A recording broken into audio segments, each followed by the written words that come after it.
네, 오늘 말씀 우리 함께 봉독하도록 하겠습니다. 오늘 말씀 마태복음 24장 1절에서 14절 말씀까지입니다. 마태복음 24장 1절에서 14절 말씀 우리 함께 교독으로 말씀을 봉독하도록 하겠습니다. 예수께서 성전에서 나와서 가실 때에 제자들이 성전 건물들을 가리켜 보이려고 나아오니 대답하여 이르시되 너희가 이 모든 것을 보지 못하느냐? 내가 진실로 너희에게 이르노니 돌 하나도 돌 위에 남지 않고 다 무너뜨려지리라. 예수께서 감람산 위에 앉으셨을 때에 제자들이 조용히 와서 이르되 우리에게 이르소서 어느 때에 이런 일이 있겠사오며 또 주의 임하심과 세상 끝에는 무슨 징조가 있사오리이까? 예수께서 대답하여 이르시되 너희가 사람의 미혹을 받지 않도록 주의하라. 많은 사람이 내 이름으로 와서 이르되 나는 그리스도라 하여 많은 사람을 미혹하리라. 난리와 난리 소문을 듣겠으나 너희는 삼가 두려워하지 말라. 이런 일이 있어야 하되 아직 끝은 아니니라.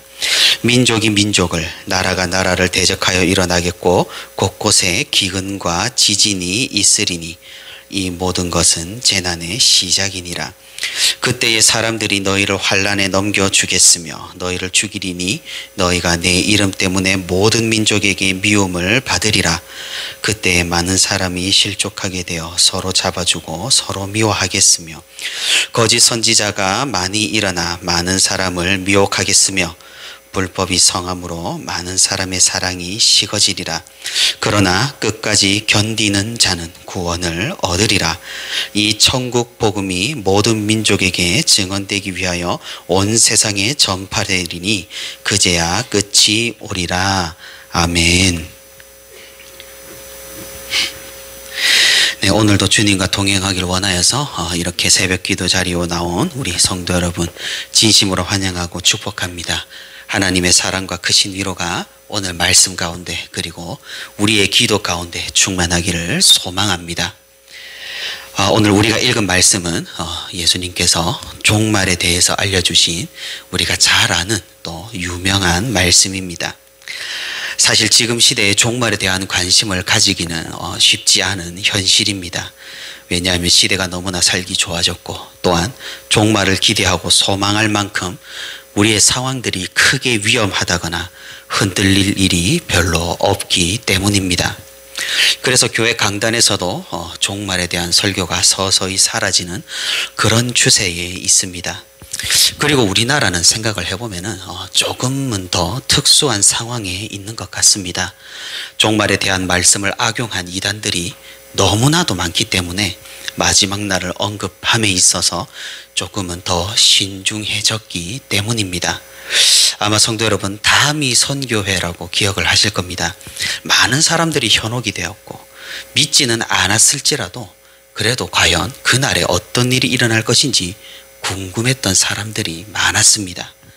하지만 성경 말씀대로 하나님만 아시는 종말의 날에 대한 그런 이단적인 예언은 당연히 들어맞지를 않았습니다. 교회적으로도 그리고 사회적으로도 그런 사건들이 큰 이슈가 된 이후에 종말에 대한 거부감이 알게 모르게 우리 마음에 자리 잡혔는지도 모르겠습니다. 지금도 수많은 이단들은 임박하고 급박한 종말론을 들먹거리면서 많은 사람들을 미혹하고 있습니다. 상황이 이렇다 보니 정통교회에서 오히려 종말에 대한 말씀을 전하기가 매우 부담스러워진 그런 안타까운 상황이라고 할 수 있겠습니다. 오늘 본문의 예수님뿐만 아니라 이런 마지막 날에 대한 예언은 우리 사도 바울도 그렇고 그리고 사도 요한도 징조들을 설명하고 상징들을 보여주면서 구체적으로 말씀을 전한 것을 우리는 성경을 통해서 알 수가 있습니다. 사도 바울은 특히 천국은 예수 그리스도로 인하여서 이미 우리에게 왔으나 마지막 날은 이미 우리에게 왔으나 완성은 마지막 날에 될 것이라며 이미 그리고 아직이라는 그런 종말론을 이야기를 합니다. 그리고 사도 요한은 우리가 잘 알다시피 요한계시록을 통하여 우리가 해석하기에도 정말 난해한 설명과 상징으로 종말의 날에 대한 어떤 그런 모습들과 개념들을 알려주고 있습니다. 이런 말씀을 직접적으로 받은 성도들, 그러니까 주후 1세기죠. 1세기를 살아갔던 성도들은 종말에 대한 기대가 굉장히 컸습니다. 정말 얼마 전에 하늘로 올라가신 승천하신 예수님께서 이제 곧 정말로 다시 오신다는 그런 생각을 했습니다. 그래서 사도 바울의 초기 서신들을 우리가 면밀히 살펴보면은 주님께서 곧 오시기 때문에 잘 준비해야 한다는 그런 의미의 말씀을 우리가 읽어볼 수가 있는 것입니다. 하지만 그들이 기대했던 주님의 재림은 그들의 생각과는 달리 곧 이루어지지는 않았습니다. 기다리고 기대하고 기도했지만은 주님이 오시지 않는 것입니다. 그러자 서서히 2세기부터는 교회의 분위기가 바뀌기 시작했습니다. 1세기 성도들이 이렇게 종말에 대한 기대가 컸던 이유는 외부적인 요인이 굉장히 컸습니다. 그 당시 교회는 굉장한 핍박을 받았죠.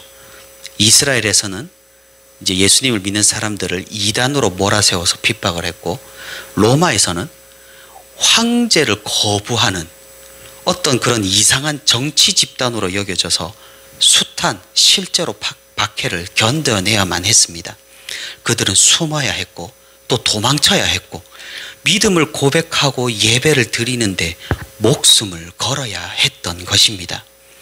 이런 그들의 상황에서 그들이 가진 유일한 소망이 무엇이었겠습니까?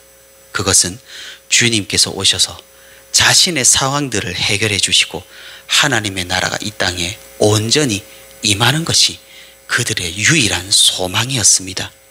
그래서 종말에 대한 설교가 널리 유행을 했고 주님께서 곧 오신다는 확신으로 순교하는 성도가 굉장히 많았던 것이죠. 그리고 아이러니하게도 이런 박해의 상황에서 교회가 위축될 것만 같았는데 위축되지 않았습니다. 오히려 시간이 지날수록 이런 믿음 가운데 예수 그리스도를 영접하는 성도가 더 크게 늘어났던 것입니다. 복음은 더 박해를 할수록 이 복음은 더 멀리 퍼져만 갔고 사람들의 믿음은 더욱더 깊어져만 갔습니다. 어느 날 그래서 로마의 정치인들이 보니까 이제는 너무 그리스도인들이 많아진 겁니다. 그래서 정치적으로 이 사람들을 억압하는데 감당하기 힘들어져 버린 것이죠. 오히려 박해 앞에서 하나로 단결된 그리스도인의 힘이 더욱 커지고 세지는 그 나라에서 영향력이 있게 된 역전이 일어난 셈입니다. 그래서 로마는 그리스도교를 인정을 하고 더 나아가서는 나라의 종교, 국교로 선포를 하는 역사가 일어납니다. 그 당시 그리스도인들은 정말이지 하나님의 나라가 이제 드디어 임하는구나 라면서 굉장히 기뻐했습니다. 하지만 그 이후로 박해가 사라지고 핍박이 줄어든 아주 살기 좋은 시대에 오히려 믿음과 신앙이 후퇴하는 역행이 일어나게 됩니다. 종말에 대한 소망이 옅어져 버리고 지금 사는 세상에서 복을 받기를 원하는 세속적인 신앙이 득세를 하게 됩니다. 박해 때는 폭발적으로 성장을 하다가 평안한 시대에 오히려 그 불꽃이 사그라드는 그런 역사의 아이러니를 우리는 이런 교회 역사 가운데에서도 찾아볼 수 있는 것입니다. 그런데 이런 역사는 우리가 서양 역사에서만 찾아볼 수 있는 것이 아닙니다.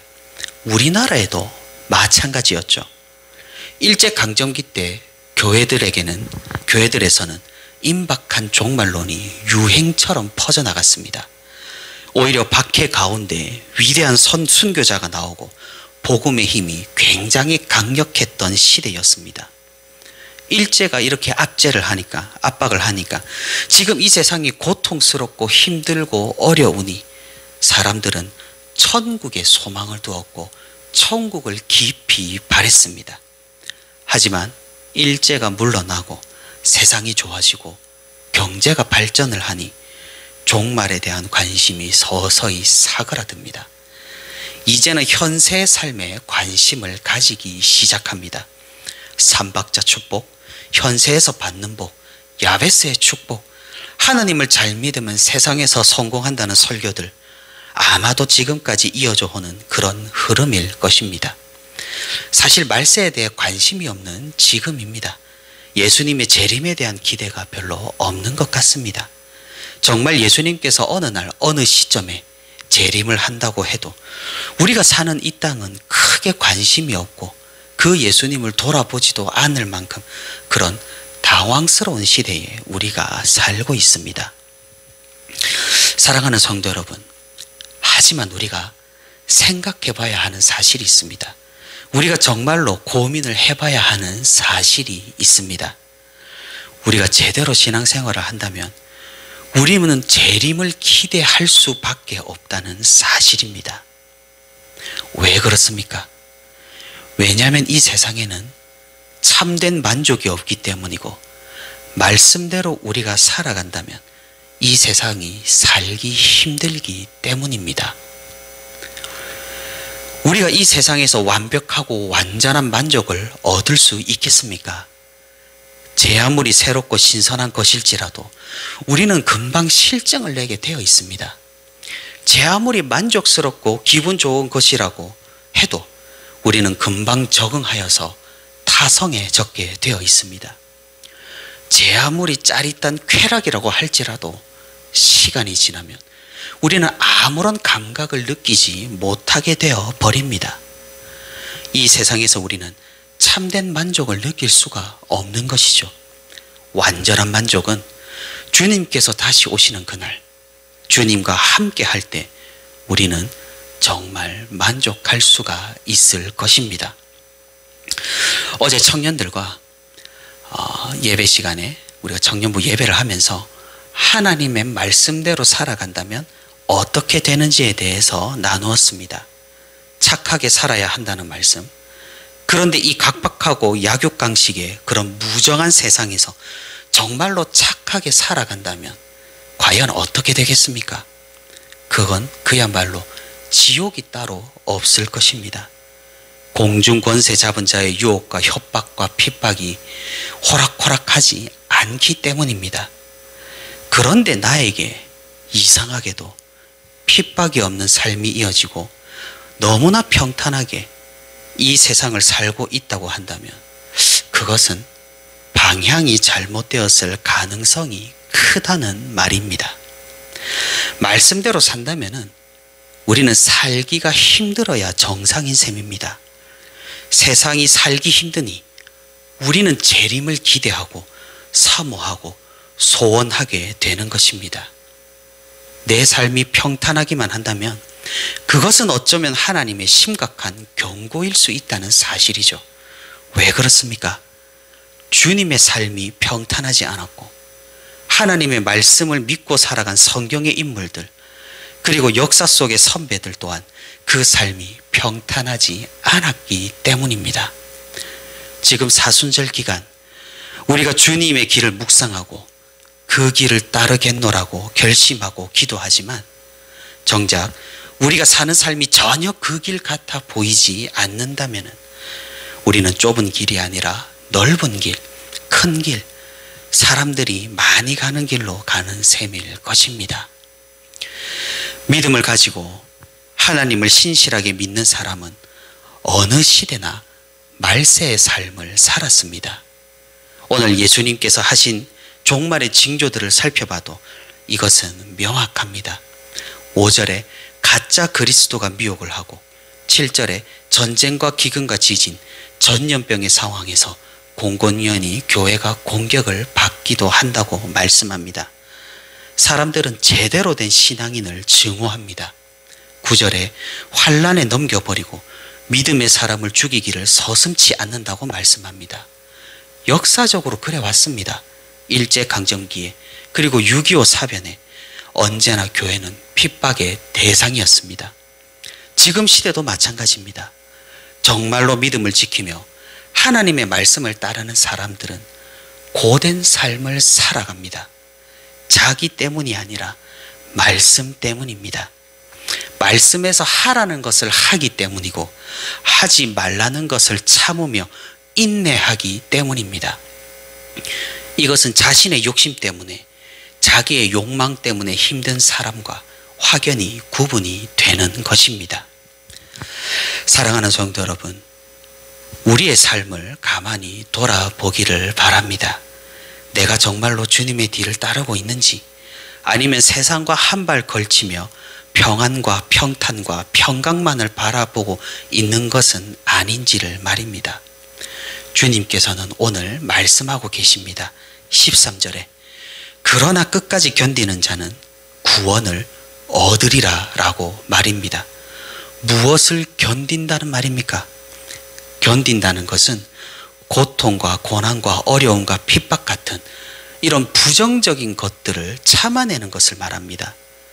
과연 우리의 삶 가운데 이런 말씀 때문에 견디는 상황이 있는지, 말씀 때문에 견디는 것이 있는지를 우리는 잘 살펴봐야 할 것입니다.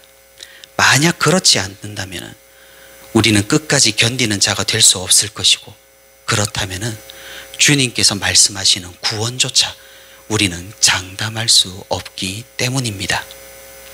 정말 이 사순절 기간 온전히 주님의 뒤를 따르며 말씀을 따르기 위해 어려움을 참고 견디는 그런 역사와 사건이 삶에 있는 우리 모두가 되기를 바랍니다. 말씀을 맺도록 하겠습니다. 말세는 이미 주님께서 승천하시고 난 직후부터 시작되었습니다. 그러니 말세가 시작된 지 2000년의 시간이 흐른 것입니다. 단지 이 말세가 끝나는 그 마지막 날이, 주님께서 재림하시는 날이 언제가 될는지 모른다는 사실입니다. 그러니 예수님께서 말씀하시는 이런 징조들은 어느 시대나 어느 곳에나 있는 것들입니다. 그러니 주님께서 하시는 말씀의 핵심은 언제 어느 때가 중요한 것이 아니라 우리가 종말의 소망을 두며 종말을 기대하며 말씀대로 살아가기 힘든 이 세상을 견디는 것입니다. 우리가 그 소망을 회복하기를 바랍니다. 우리가 그 기대를 회복하기를 바랍니다. 우리 삶 가운데 그런 인내가, 그런 견딤이, 그런 참음이 있기를 바랍니다. 그리한다면 우리는 주님께서 가신 길을 뒤따르는 것이고, 그 길 끝에는 참된 만족과 참된 기쁨과 참된 구원이 우리를 기다리고 있을 것입니다. 우리 모두 견디는 자가 되어 하나님과 영원히 함께하는 그 기쁨을 누리는 저와 우리 부천시민교회 모든 성도가 되기를 소망합니다.